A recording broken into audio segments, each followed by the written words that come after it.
Queridos irmãos, a graça e a paz do nosso Salvador Jesus Cristo. Para nossa meditação neste dia, desejo ler 3 textos da Palavra de Deus. Primeiro, Provérbios 30, 5 e 6. Toda a palavra de Deus é pura, ele é escudo para os que nele confiam. Nada acrescentes às suas palavras, para que não te repreendas e seja achado mentiroso. Agora, Apocalipse 22, do 18 ao 19. Eu, João, aviso solenemente aos que ouvem as palavras proféticas deste livro. Se alguma pessoa acrescentar a elas alguma coisa, Deus acrescentará ao castigo dela as pragas descritas neste livro.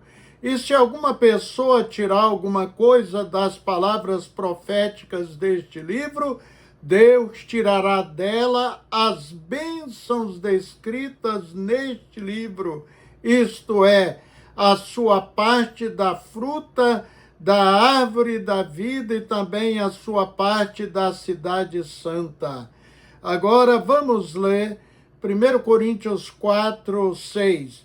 Estas coisas, irmãos, apliquei e as figuradamente a mim mesmo e a Apolo, por vossa causa, para que por nosso exemplo aprendais isto. Não ultrapasseis o que está escrito, a fim de que ninguém se ensoberbeça a favor de um em detrimento do outro. Então, querido, entre outros textos bíblicos que fala do grande perigo de tirar ou acrescentar ensinos que já são completos que Deus nos deixou. Entretanto, algumas seitas, e chamamos seitas, grupos que distorcem as escrituras sagradas, que introduziram outros ensinos errôneos para formar as doutrinas deste grupo e acham no novo livro que este é sagrado, ou chamam também de uma nova revelação.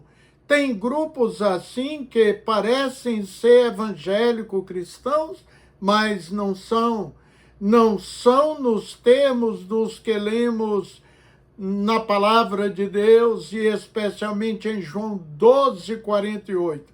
Quem me rejeitar a mim e não receber as minhas palavras, já tem quem o julgue.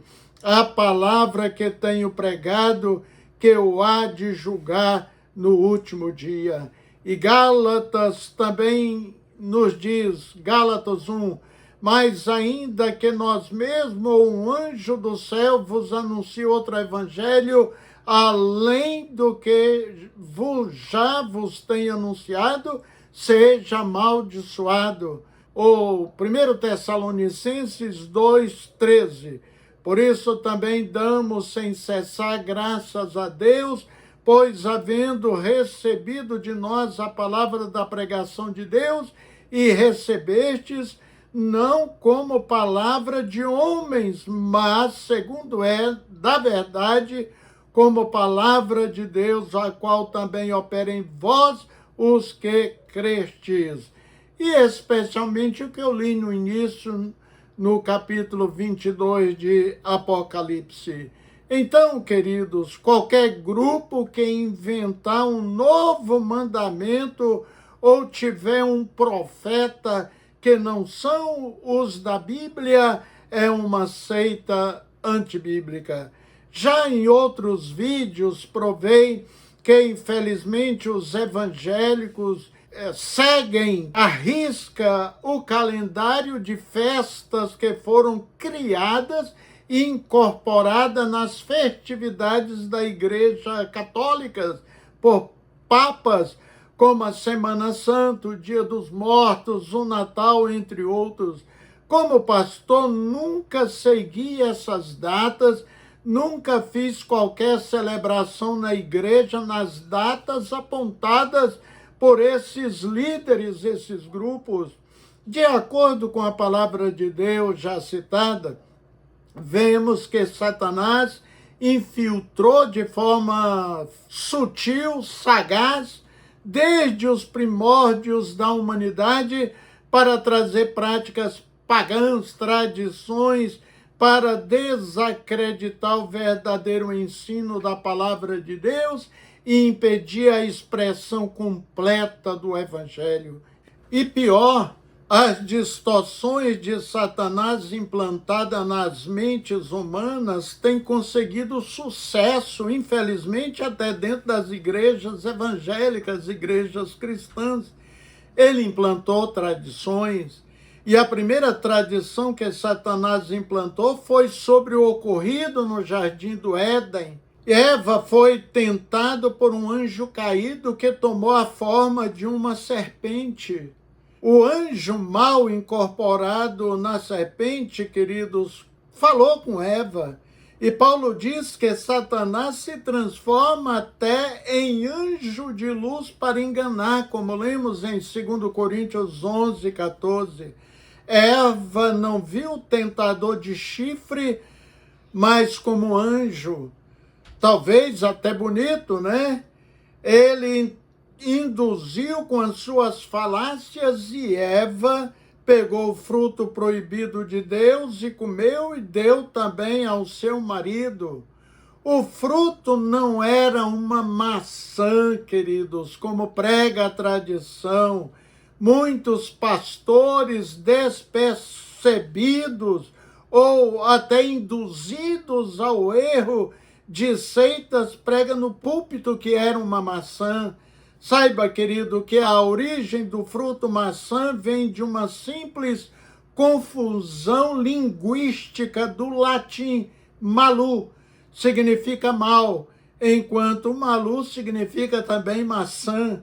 O que o diabo colocou essa tradição sobre a maçã foi para desviar o foco, desviar a atenção do problema real, que foi a escolha de desconfiar e desobedecer a Deus ou sentir o peso do que o casal fez.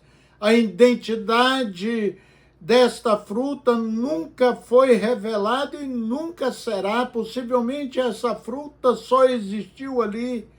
O foco sempre foi de mostrar a escolha errada, o ato da rebelião e as consequências de duvidar da palavra de Deus.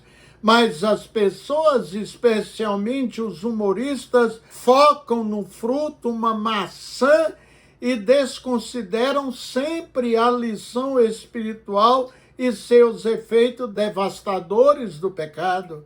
Você já viu um humorista reconhecendo o pecado neste ato de Adão e Eva? Não, eles brincam apenas com o comer da fruta. Outra tradição que muitas igrejas evangélicas seguem cegamente, fazem até presépio em suas igrejas, é sobre os 3 reis magos. Li prazerosamente a Bíblia dezenas de vezes, querido, e nunca li ou vi o número 3 reis magos. Este ensino errado está enraizado na tradição e não na Bíblia. Não eram 3, mas um grupo de homens eruditos, sábios, astrônomos, que estudavam as profecias antigas e os astros. Eles caminharam em direção a Belém. De fato, Jesus nasceu numa estrebaria, como lemos Lucas 2,7. Então Maria deu à luz seu filho primogênito, enfaixou o menino e o deitou numa manjedoura, porque não havia lugar para eles na hospedaria. Jesus nasce numa manjedoura, porque não havia lugar para seus pais numa hospedaria. Sabe por quê? A cidade estava lotada por causa do censo ordenado pelo governo romano. O grupo de magos, que não sabemos o número, chegaram na casa de José e Maria. Jesus não era um recém-nascido, um bebê, e nem estava numa manjedoura, mas numa casa. Jesus deveria já ter por volta de 2 anos, pois essa foi a idade que Herodes escolheu depois do encontro com os magos sábios, sendo enganado por eles, que não voltaram para dizer onde Jesus estava. Vamos ler.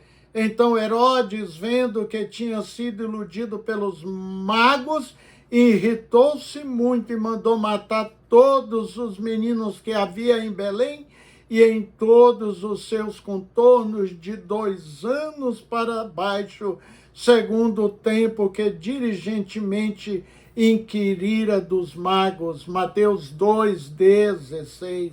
Satanás criou, queridos, um mito de 3 reis magos, colocou até nome: Belchior, Gaspar e Belsazar.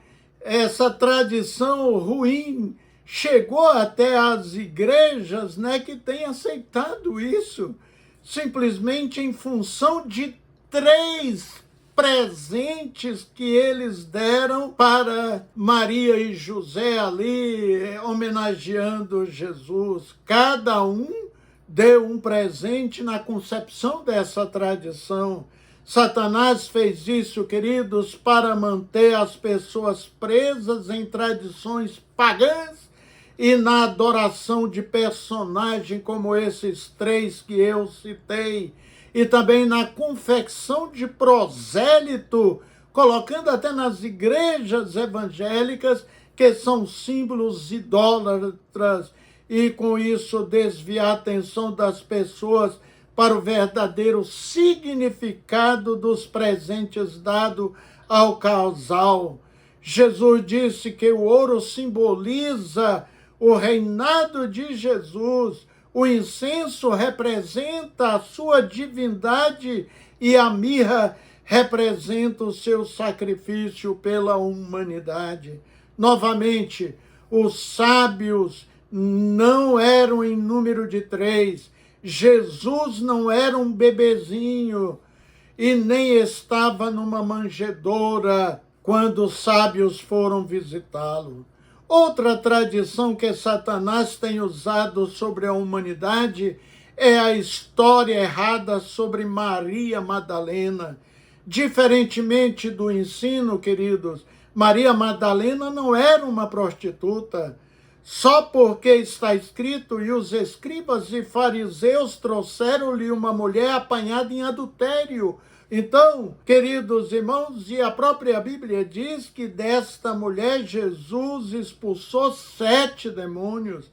Jesus nunca mencionou esta mulher como prostituta. Se ela foi pego em adultério, é porque era mulher casada e traiu o seu marido. Era uma pecadora qualquer, como os líderes religiosos que a acusaram. Maria Madalena, meus irmãos, era uma mulher da alta sociedade, uma mulher de posição da cidade de Magdala. Ela, depois de liberta e salva, demonstrou ser uma inabalável seguidora de Jesus Cristo. Ela, com Joana e Susana, proveram financeiramente o ministério de Jesus e de seus discípulos. E não se esqueça que ela foi a primeira pessoa a testemunhar a ressurreição de Jesus Cristo. E Jesus Cristo, já ressuscitado, enviou-a para anunciar boa nova, a boa notícia da sua ressurreição aos seus discípulos.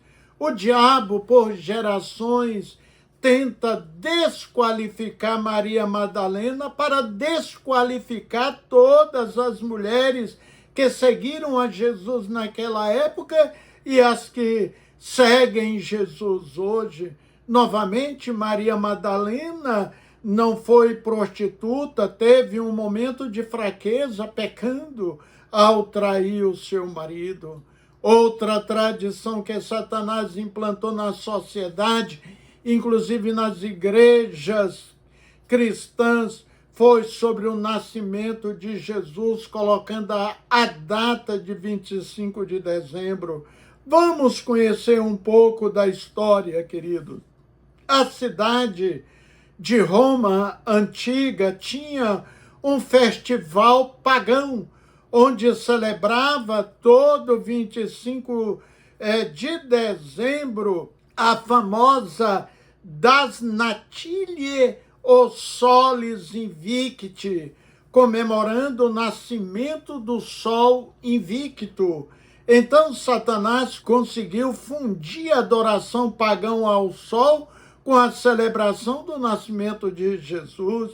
E por volta dos anos 350 da nossa era cristã, o Papa Júlio designou o dia 25 de dezembro para celebrar o Natal de Jesus. E os crentes estão até hoje comemorando o Natal, o nascimento de Jesus, dia 25 de dezembro, seguindo esse ritual pagão do Império Romano e um calendário católico também. Quero dizer a vocês que ouvem este pastor de 70 anos de idade, nunca tive uma árvore de Natal dentro de casa e nunca autorizei levar pinheirinho para dentro da igreja e nunca coloquei bolinhas, bandeira para comemorar dentro da igreja. Apesar de muitos irmãos me pressionarem a fazer isso, eu resisti. Certamente Jesus não nasceu no inverno, não caía neve. Pelo contrário, o tempo estava quente. Diz a Bíblia que os pastores de ovelhas estavam no campo à noite cuidando dos seus rebanhos, quando os anjos anunciaram o nascimento de Jesus. O nascimento de Jesus ocorreu nos meses de outono, na época da festa dos tabernáculos. Então, uma data bem diferente do dia 25 do 12. De fato, queridos, Satanás conseguiu diluir a verdade bíblica com muitos comes e bebes e comércio, implantou sutilmente uma prática pagã, o culto ao Deus Sol dos romanos antigos, para distanciar as pessoas do verdadeiro sentido do nascimento de Jesus. O apóstolo João escreveu: e o Verbo se fez carne e habitou entre nós, cheio de graça e de verdade, João 1,14. Saiba, querido, por amor, Jesus deixou a sua glória, tomou nossa humanidade e veio ao mundo para nos salvar. Ele fez tudo o que poderia para nos aproximar dele. Isto é que importa, não uma data criada pelos homens. Outra prática pagã ensinada por Satanás, queridos, é sobre a verdadeira identidade ou figura de Jesus Cristo. Ele criou, transformou a imagem de Jesus, um judeu com suas características e cultura de um cidadão do primeiro século, em uma pessoa com traços europeu, louro, cabelos cacheados, olhos azuis, pele claríssima, totalmente diferente de um judeu. Temos hoje pinturas, imagens espalhadas em todo o mundo. E, infelizmente, até grupos como os adventistas e mormons possuem esse Jesus não bíblico em suas igrejas, nas suas literaturas. A verdadeira imagem de Jesus foi descrita perfeitamente pelo profeta Isaías no seu livro, capítulo 53, 2. Vamos ler, porque foi subindo como renovo perante ele e como raiz de uma terra seca, não tinha beleza nem formosura, e olhando nós para ele, não havia boa aparência nele para que o desejássemos. Perceberam? Jesus não tinha beleza e nem formosura, possuía a aparência de um cidadão qualquer judeu do primeiro século. Jesus não atraía as pessoas por sua aparência, mas pela verdade que era o Messias. E por fim, outra tradição que Satanás colocou nos corações humanos para desviar a verdade foi sobre os anjos, arcanjos e querubins. Hoje essas milícias celestiais são retratadas como figuras decorativas, negando que são seres poderosos criados por Deus para uma guerra espiritual a favor de Deus e de seus escolhidos na terra. O diabo tem minimizado a importância deles, subestimando o papel deles, distorcendo as coisas para obscurecer a profundidade e o verdadeiro significado deles. Os anjos foram criados por Deus para servi-lo. Os anjos cumprem as ordens de Deus. Vamos ler Salmo 103, 20 e 21. Bendizei ao Senhor, vós, anjos seus, poderosos em forças, que cumpri as suas ordens, obedecendo a voz da sua palavra. Bendizei ao Senhor, vós todos os seus exércitos, vós ministros seus, que executais a sua verdade. Em Hebreus 1:14 mostra a grande importância dos mesmos na vida daquelas pessoas que serão salvas. Não existe anjo da guarda para um pecador, para um adúltero, para uma pessoa que vive afrontando, blasfemando de Deus. Vamos ler. Não são todos eles espíritos ministradores enviados para servir a favor dos que hão de herdar a salvação. Observaram? Você acha que anjo é maior ou menor do que o ser humano, queridos? A Bíblia responde em Salmo 8, 4, 5. Que é o homem para que te lembres dele, e o filho do homem para que o visites? Contudo, pouco abaixo dos seres celestiais o fizeste, de glória e de honra o coroaste. Maior do que o ser humano, portanto, dado a sua condição, queridos irmãos, de serem isentos de pecados. Não sabemos o número exato dos seres celestiais, mas em Apocalipse 5:11 lemos: E olhei e vi a voz de muitos anjos ao redor do trono e dos seres viventes, dos anciãos, e o número deles era miríades de miríades e milhares de milhares. Queridos, Lucifer queria ser o líder dos anjos no céu. Ele foi expulso, ele mais um terço que o seguiam. Mas quem é o líder deles, queridos? A Bíblia diz em 1 Pedro 3, 22, Cristo está à destra de Deus, tendo subido ao céu, havendo sujeitado os anjos, as autoridades e as potestades. Portanto, todos os anjos caídos estão debaixo do poder de Deus, estão debaixo da autoridade de Deus. É por isso que não precisamos temer o diabo, querido. Ele está derrotado pelo poder do sangue do Senhor Jesus Cristo. Os anjos, eles provêem para nós proteção. Vamos ler Mateus 18:10. Vede, não desprezei a nenhum destes pequeninos, pois eu vos digo que os seus anjos no céu sempre veem a face de meu Pai que estás nos céus. Salmo 91, 10, 11. Nenhum mal te sucederá, nem praga alguma chegará à tua tenda, porque aos seus anjos dará ordem a teu respeito para te guardarem em todos os teus caminhos. Salmo 34, 7. O anjo do Senhor acampa-se ao redor dos que o temem e os livra. Que papel desempenharão os anjos quando Jesus voltar pela segunda vez, queridos?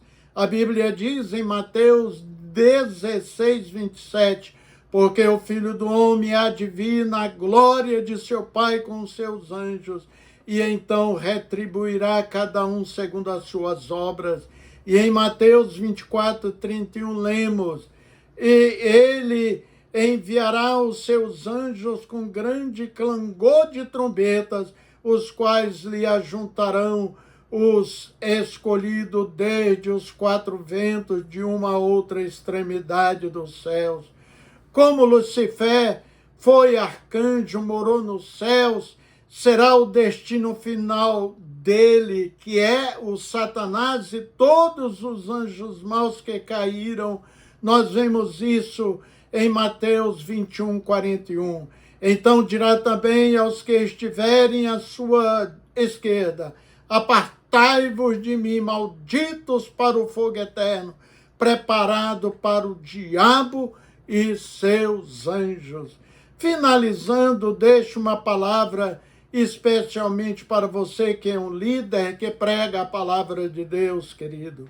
Muito cuidado com os ensinos que você está recebendo e especialmente transmitindo. Saiba que as tradições implantadas nas igrejas, com seus ensinos errôneos, têm distanciado as pessoas de Deus e dos céus. Deus vai cobrar de cada pastor que tem distorcido a palavra de Deus.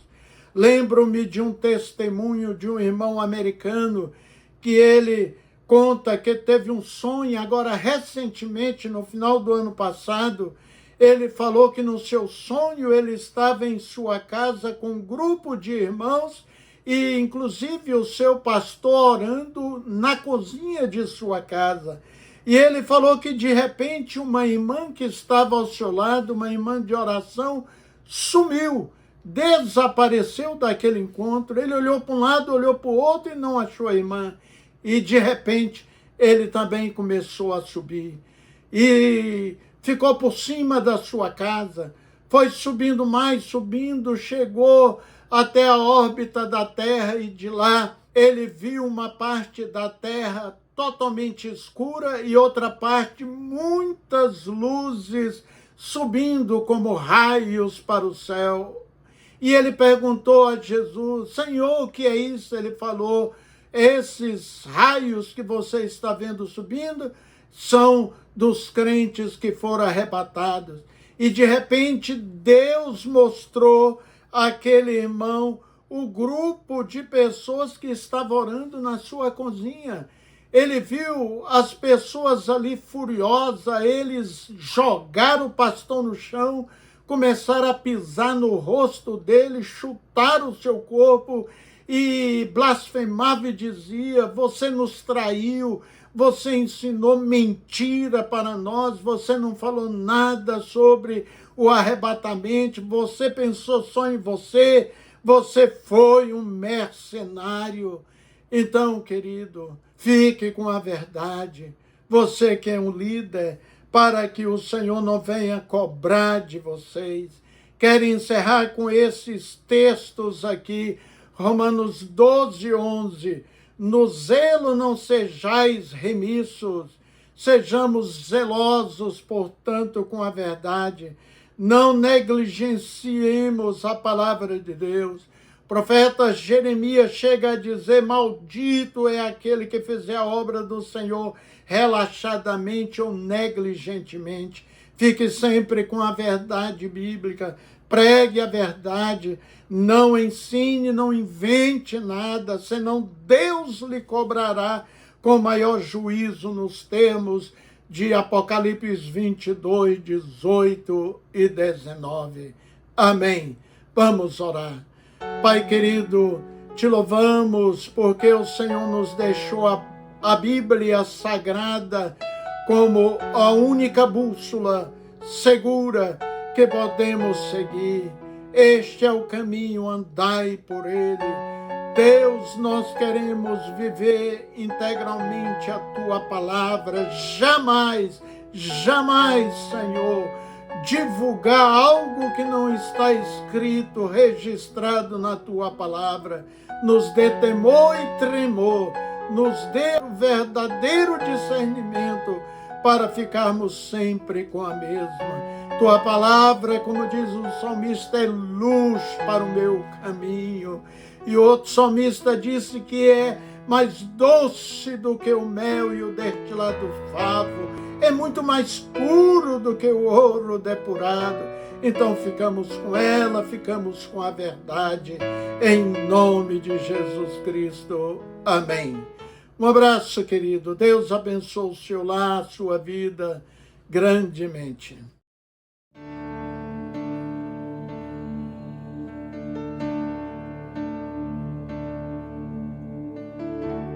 Digno é o Cordeiro que foi morto, santo, santo ele é. Um novo cântico ao que se assenta